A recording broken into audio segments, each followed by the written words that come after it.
kwamaze gushimira Allah subhanahu wa ta'ala no kwifuriza amahoro n'imigisha intumwa y'Imana Muhammad sallallahu alaihi wasallama ubudutangiye umunsi wa gatatu wacu ukwezi kwa Ramadhan. Allah yavuze ukuri batangije aya muri surati al-Baqara aya 83 Allah ati faman shahida minkum ash-shahra falyasum, nguko kwezi kuzasanga azagusibe. Waman kana maridan aw ala safarin, nuzabarwayi cyangwa se ari mu rugendo fa'iddatun min ayamin ukhra, uwo nguwo igihe atazashobora gusiba yemereye gusiburuka akarya ariko kazishyura mu yindi minsi. Yuridu Allahu bikum al-yusra wa la yuridu bikum al-usra, Allah igihe cyose abifuriza ibiboroheye ntabwo abifuriza ibibaremereye. Allah rero wal tukmilu al-iddah, muzuzuza umubare w'iyo minsi mutasibye, muzuzuza umubare w'iminsi ya Ramadan. Walitukabbiru Allah ala ma hadakum wa la'allakum tashkurun, kandi mujye musingiza Allah kubyo yabayoboyemo wenda mwaba abashimira Allah subhanahu wa ta'ala. Bavandimwe Islam rero Allah yavuze ukuri yuko Ramadan ari ayama ma'dudat, ni iminsi mike cyane. Ubu ushobora kuba byagutangaza kubona na umunsi wa gatatu twarabonaga shuburi turuboti Ramadan iraje. Niyo mpamvu intumwa Muhammad sallallahu alaihi wasallama حينما صعد المنبر يقول ويما نجي كل منبر فصعد aza kuzamuka الدرجة الأولى فتأمن فقال آمين, mtumavuga amin ubwo yarageze ku rwego rwa mbere cyangwa se kuri escalier ya mbere. Hanyuma noneho fasaida ila darajati thaniya faqala amin, mtume ajya ku rwego rwa kabiri cyangwa se escalier ya kabiri avuga ati amin. Fasaida ila darajati thalitha faqala amin, mtume ageze kuri etage kuri urwego rwa gatatu cyangwa se kuri escalier ya gatatu aravuga ati amin. Fajtama alayhi ashaba, abasanga yendo bari kusanya bajya kureba intumwa y'Imana bareba ati ya Rasulullah laqad samina minka shay'an ma kunna nasma'uhu min qabl, ngo hari ikintu twakumvisheho tutajyaga tukumvaho mbere, wavuze amin eshatu zisobanuye iki?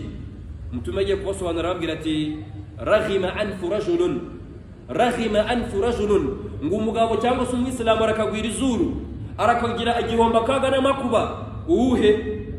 wa wundi man adraka Ramadan, wa wundi uzabona amahirwe yo kubona ukwezi kwa Ramadani kamuzira, dakhala alayhi Ramadani kinjira akayibona, hanyuma noneho thumma farah, Ramadani karangira kagenda qabla an yughfar lahu, mbere yuko babarirwa na Allah subhanahu wa ta'ala. Ngo ntababarirwe uyu nguyu bari mu gihombo, niho Ramadani ibera impfabusa, akaba yiriwe kumanywa gusiba ko ntacyo bimumariye, n'ukwiriza ubusa, ari gukina ikarita, ari kureba filime, undi arakweta ngo tujye kwicara ku muhanda ngo amasaha y'icumi bana tupoteze muda.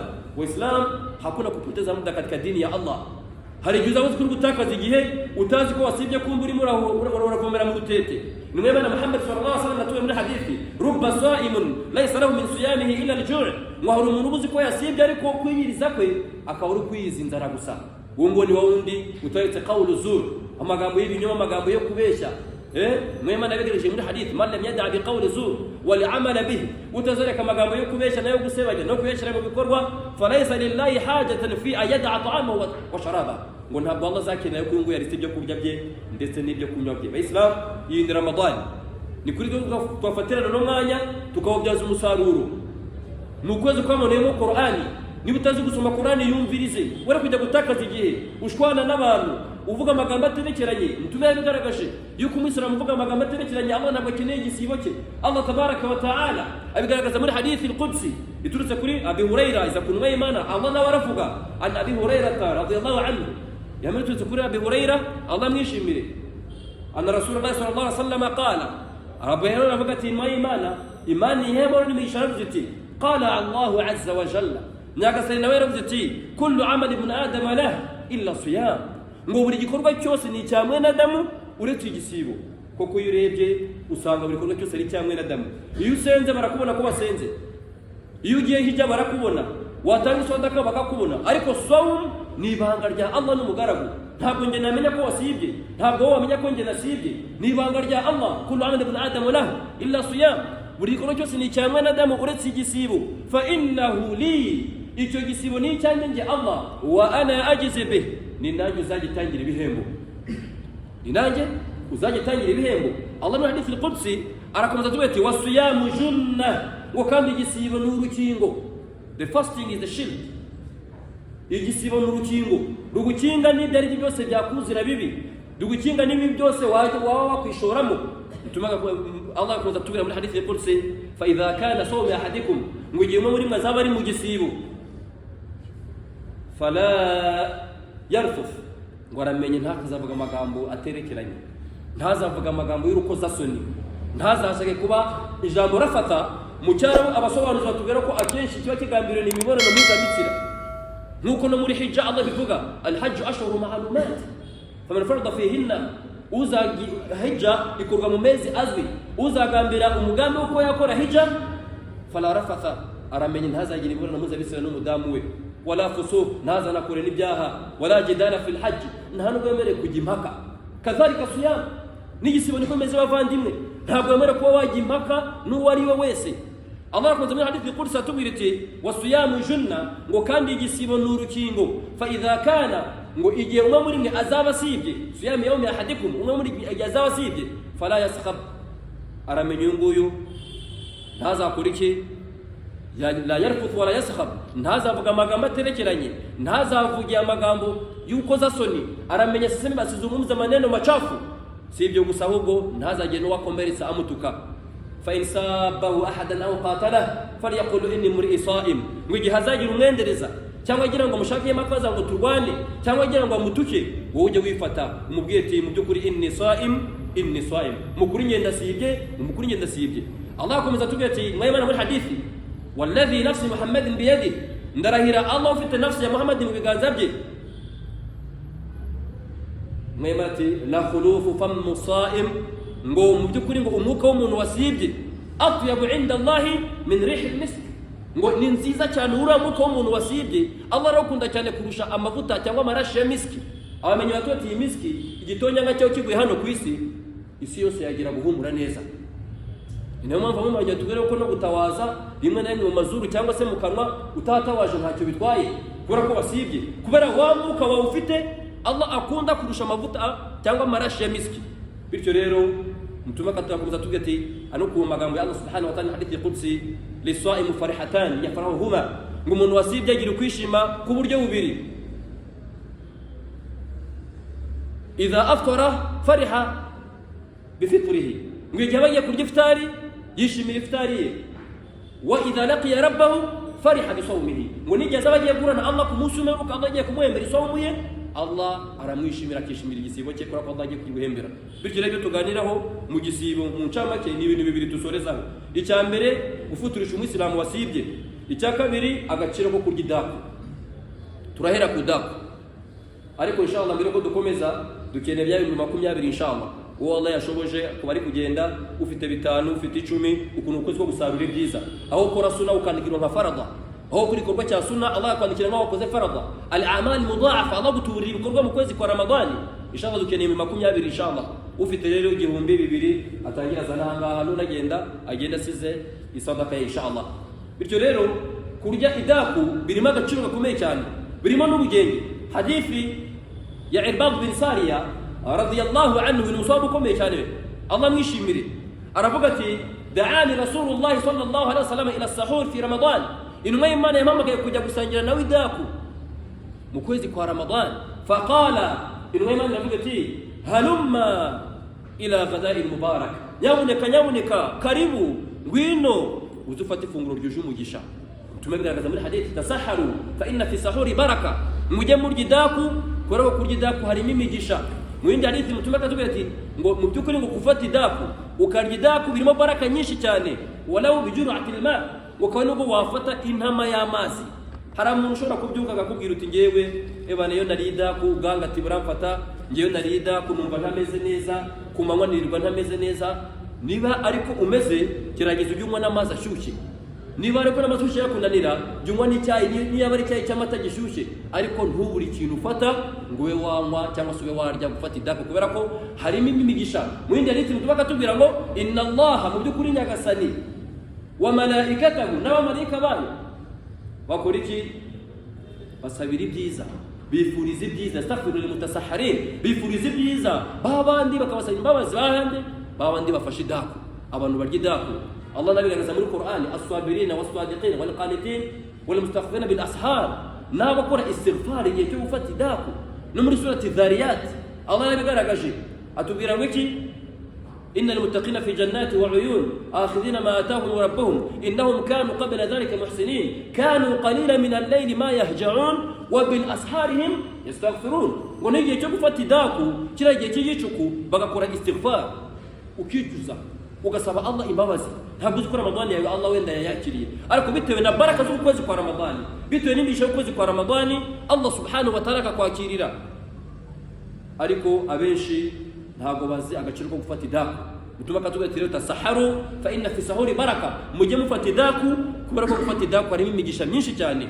Umusahaba Anas ibn Malik خادم رسول الله صلى الله عليه وسلم 10 سنوات في المدينة ويروم كوزين ويمانا مرغو ويمانا المدينة يمكر akazikom rugo imyaka 10. حديث نوى ايكم يكون زيد بن ثابت رضي الله عنهما الله بيشمره bombi nica tubwira aratubwirati تسحرت مع رسول الله صلى الله عليه وسلم ثم قام الى الصلاه ngo njuganye nasangiye idaku n'inwemana Muhammad صلى الله عليه وسلم hanyuma irahaguruka ijya gusari subuhi fasaltu أنا سألبك زيد ربكتي أنا سألبك نبج زيد كم كان بين الإقامة والصلاة والسحور nguhagati ya iqama nidaku nguhaba harimo iminota ingahe haba harimo igihe kingana iki faqala biqadri 50 aya arambye ati ngo nikigereranyo cha aya 50 wasoma bivuga kurya idaku ni byiza kuyikereza ukihutisha iftari.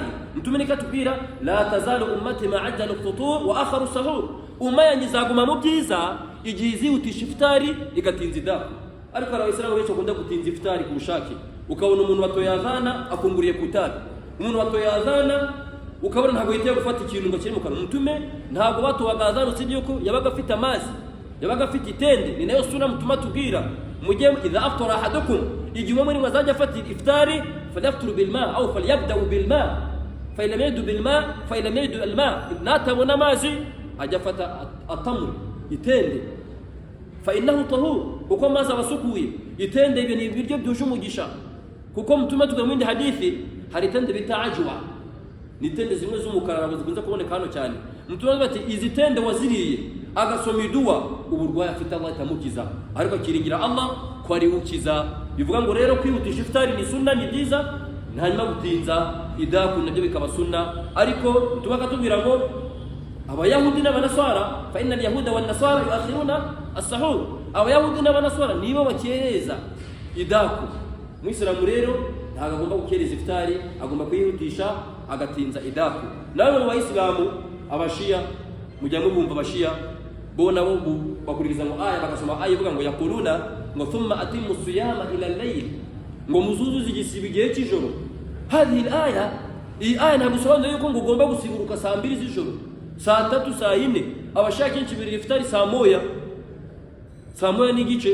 Ngo twebwe ntabwo ngo irahazana ngo tuyemera ngo kubera ko ngo Allah yaravuze ngo thumma atimu siyama ila al-layl, muzuzuze igisibi gihe cy'ijoro. La, mtume no turebera ino dini niwe kataloge yacu. Mtume niwe yavuze ati adhana nitorwa idha aqbala layla ha huna, nibijoro ryagaragaye umwijima ukaza amanyo yagiye faqad aftara al-muslim, muslim agomba kuba yarya iftari ye. Kwihutisha iftari rero biri muri sunna za mtume, kugeza uko ushobora kuba wabura n'imbogamizi ukawato wa salamu binashobotse na tasbih ukawayisomera mu nzira mu rwego rwo kwihutisha iftari. Ariko gutinza idaku harimo baraka. Umusana muri idaku saa 8 z'ijoro bagasubira mu buriri saa 9, saa 6 z'ijoro. Utarya idaku rero baraka nyinshi ziramucika. Kubera iki? Kubera ko aba yibuza ibyiza kwa Mwenyezi Mungu Subhanahu wa Ta'ala. Bityo rero Islam mu gusoza dusoreze gutanga iftari. Muislam niba Allah yaraguhaye gerageza mugenzi wawe, wayut'imuna ta'ama ala hubbihi miskina wa yatima wa asira. Hari abantu batanga ibyo kurya byabo kandi babikunze bakabiha abakene n'imfungwa n'imfubyi. Niki babwira inama nut'imukum liwajhi Allah, ibi tubagaburiye kora ngo tuyishimirwe na Allah. La nuridu minkum jazaan wala shukura, ntabwo dushaka ibihembo kuri mwe cyangwa ishimwe. Ibihembo ni kwa Allah, nishimwe ni kwa Allah. Allah yaguhaye bikeya, buri gisere cy'imineke zana hanga Abayisilamu bafutu niyo iswafe biri zafata umuneke umwe, umuri wese akafata umuneke uzandike gisawabu. Zana amazi nuko umuvandimwe yaguze kano kantu amafaranga $150. Hariya amazi ameze neza alhamdulillah, harimo amazi y'akazuyaza, harimo amazi ashyushye, harimo amazi akonje, uravanga. Ariko nkuko imamu yabivuze ejo hashize, Abayisilamu bari kuza kubyiganira aha ngaha kugeza ubwo turatwuma umuntu wo kugira wenda kururira akaba no gusunika. hariho guturiho gukura ari kwishira akaba yanagaca. Niyo mpamvu ejo abayisilamu inshallah batanze hadi yuko bazazana ibicupa bya jibu bibiri bakagura amazi kugira ngo hari inyuma abayisilamu bajye bafata amazi nanga imbere swafa ya mbere n'iya kabiri bafata amazi. Iyo niyo sunna. Umuyisilamu akaba yagura icyo yafuturisha mugenzi we. Ibyo ni byiza tubona mu kwezi kwa Ramadhani. Nta kundi kwezi wayibonamo. Ma hikima shahru Ramadhan. Hikima y'ukwezi kwa Ramadhani ni iyihe? Ni uko ukwezi kumwihariko. Ni ukwezi sayyidi shuhur, guhatandi mezi yose harimo ijoro ry'ubugabe. Allah nicyo atubwira fiha yufraqu kullu amrin hakim, ngo buri kimwe kirasobanuka muri iryo joro ry'ubugabe rondo buri kurishaka. Urupfu, ubuzima bwiza, ibya Allah kugeneye, ibyo tuzahura nabyo. Niba ugiye kugira amafaranga menshi nta handi wabisabira, Allah akabikugenera akabiguha uretse muri iryo joro ry'ubugabe. Iki nicyo gitumye Ramadhani ni umwihariko kurusha andi mezi yose. Ikindi attaqwa, Allah kama kutiba ala alladhina min qablikum la'allakum tattaqun, nuko bategetswe gusiba babanjije nabo barabitegetswe. Icyo muvanamo ni ukuba mwavanamo umusaruro. Mu gusoza n'abayisilamu rero inshallah tugerageze dukore mufuko amafaranga 20 dukeneye ibihumbi tube twabasha kwitanga inshallah. Ufite 500 yazana inshallah. Bismillah. Dusoreze ku mugabo umwe inshallah ubashe kuba yatanga iftari ariko abigisambu yanga gutanga abigisambu. Yazo n'umushyitsi ageze iwe mu rugo asanga ni uburyo bw'umuyisilamu arakatanga ashaka ari umuyisilamu, dore ko turugendo rurerure reka ngende nicariwe wenda ngiftari. aragenda falama wasala ala albab fataraqa ala albab faqala man ala albab, amaze gukomanga arabaza ati ninde uri ku muryango? Faqala rajulun dayif muslim ataka, ngo ni umugabo w'umuyisilamu kuziye kugira ngo agusabe iftari. Wa mugabo yari amaze guteka inyama z'inkoko, iftari agiye kurya neza, dore ko arabajya kurya iftari akavana bishati kabanza no gukora atize kugira ngo yabane izi koko ndazipyagiye leo. Lakini sasa ugiye kuzinya wumvisha umuntu akomanze ku muryango, la ati ni babande bazi kuvizira baraje. Yesu fata za nkoko za nyama ajya kuzisha munsi y'intebe. Umukisi arinjira, amaze kwinjira amubaza ibyepfo na ruguru, amubaza ikimugeze bati ndi umuyisilamu, nabonye ko ngiye ntuye kure nshobora kuba nakererwa, ndavuga atani kuko uri umuyisilamu nze wenda nicare dusangire n'iftari. Jamara rebe ngoko yanjye sasa ko naye navuze ko ari ndaye nyine. Uyu mugabo nzi ate aburi cyamubaza, ibiganiro bibaye birebire, magari bigiye kurangira, Aisha igiye kujyamo, aruzi cyamubwira ashakisha imbinu. Arambate sasa nta mawaidha wabuzi ngunyihera mawaidha jora joma mawaidha nakawiyaga unyihera mawaidha tugiye gusoza Uislamu. Arambate ngiye wallahi ntabwo nize, nta nubwo ndumumenyi, ahubwo muri Qur'ani yose nahifaje aya imwe. Iyo aya rero basi yinyigishe basi uyimama mawaidha. Amusomera aya 62 mu sura 18 suratul kahfi. وإذ قال موسى لفتاه آتنا غداءنا لقد لقينا من سفرنا هذا نصبا. yaramubwiyeti Musa yari kumwe na Khadra, aramubwira ati ngo nyamara nyabuneka aramubwira uti atina ghadaana, ngo zana ibyo kurya byacu. laqad laqina min safarina hadha nasaba, tumepata uchovu wa safari. Umva aya musomeye aya irebana n'ibiryo, zana ibyo kurya twanabiye kubera urugendo. Wa mugabo nyine inyama ariko uyu mujama iyi aya ansomeye y'ibiryo yamenye gute ko ibiryo biri hano? Ati niyo aya warusi, ati niyo nyine narinzi. Sadakallahu alazim. Nta nandi mawiza naguha niyo aya. Wa mugabo arareba izi nyama ndazikula namna gani, sizitoe mpaka ujamaa ondoke. Arambati nta yandi mawiza wa mati nta yandi aya nzi, kandi ni umusheho ukomeye yamusomeye aya kugira ngo agiragize umuntu w'igisambo udatanga iftari. La isha birinji fasalliya salatu al-isha fasallaya salatu al-isha, basenga salatu al-isha kilahu wakari babiri. Bamaze gusari arongera abaza ati sasa wambwiye ko uturutse hirya uje hano kugira ngo iftari, none iwanyu nta iftari yari hari cyangwa abantu b'ibisambo abayira ngo ukereze akubaza amagambo menshi. La isha igiye kugera yanze kuzana iftari, ati tumanze dusari. Barasari, la isha irangiye wa mugabo nyiruka kubitaho sunna wamushize baada la isha tuturanje n'iftari n'amawiza na muhaye asenze sunna. Ati uyu mugabo ni igisambo kweli, nanjye ntabwo ndava hano, reka ngwereke. Nasubira ku musara asenga sunna, wanyiruka yongera fasali ya sunna asenga sunna maratayn, nundi arongera asubiramo rak'ebyiri asenga izindi. None biba nkaho ari competition, musabaka bari kurushanwa. Uyu ngari gusenga rak'ebyiri uyu agasenga ebyiri, kugeza ubwo batubwira ngo uyu mugabo nyirurugo yageze muri sunna 50, uyu ngari ari kuri 49. Allah yakaniye nawe ntabwo arahava mpaka apate iftari. none agiye kubona zibaye 50 agati sasa uyu mugabo ndabona yakaniye reka nsome iduwa tunakundi wa mugabo nyiruka zamuri ibiganza asoma iduwa ya Allah mu mutima ndagusaba ko uyu mugabo wamwirukana kavana inna lillahi wa inna ilayhi raji'un ubusambo bwo kutakira umuntu ngo musangire iftari kumva ko ari gusaba Allah ngo avane mu mugabo ngaho agende uyu nari gusoma iduwa ya Allah ndagusaba ko wambabarira izi nyama bihaziryaho Allah none bigezeho abana b'umugabo gira urugo wa sallallahu ala sayyidina Muhammad sallallahu alaihi wasallam wa ala alihi wa sallam walhamdulillahi rabbil alamin ahita akora mu maso iduwa irarangije bamushititiye byose tugiye kurya iftari kumbe umugabo ari gukora tize zuko agiye gusubira gusaya izindi sunna Allah ageze ku musara aritonda noneho manuwizi ni rohoni yeye amenuia wazi yatanze manuwizi kandi avuga nijwi usalli 100 rak'ati lillahi ta'ala Allahu akbar ninanuia kusali raka 100 za sunna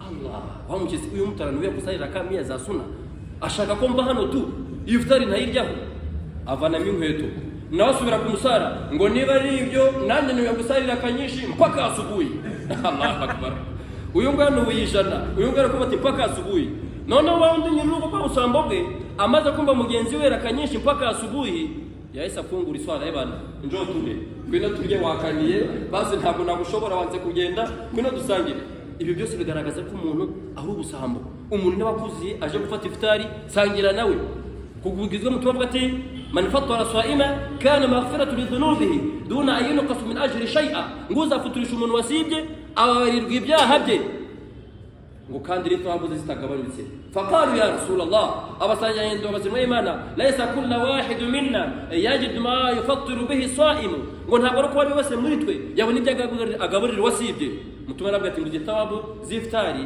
Allah ngo azihereza umuntu wafuturishije umuntu ngo niyo yaba ari intama y'amazi cyangwa itende cyangwa sa amata ibyo byose birahagije kuba wazana amazi make wazana umuneke ubufuturishije umuntu iyo niyo futari kujya mu rugo tukarya ibirayi n'ibishyimbo n'igikoma umuceri basumati n'ibindi byose ibyo ni mu rugo ariko ifutari ni ibiryo byoroheje ni y'amazi niyo futari ni kaga capati ni wa muneke iyo niyo futari ni yatende iyo niyo futari wafuturisha mugenzi wawe ukamuhereza wallahi ubona ithawabu kwa Mwenyezi Mungu Subhanahu wa Ta'ala bityo rero ibyo ni byiza byo kumusira yafuturisha umusira mugenzi we ndetse ni byiza byo kurya idaku inshallah sinzi ko ari umusira afite ikibazo niba nta kibazo gihari twasoza inshallah gasaba Allah Subhanahu wa Ta'ala 20 ntabwo yabonetse inshallah sinzi ko wenda ducumbika twazakomeza ejo inshallah 20 ntabwo byabonetse buriya bizasaruzwa ejo bada salati al-asr inshallah kubera ko bada salati dhuhuri abasaruzwa y'amafaranga inshallah yo kuba haguka amapave azashyirwa hariya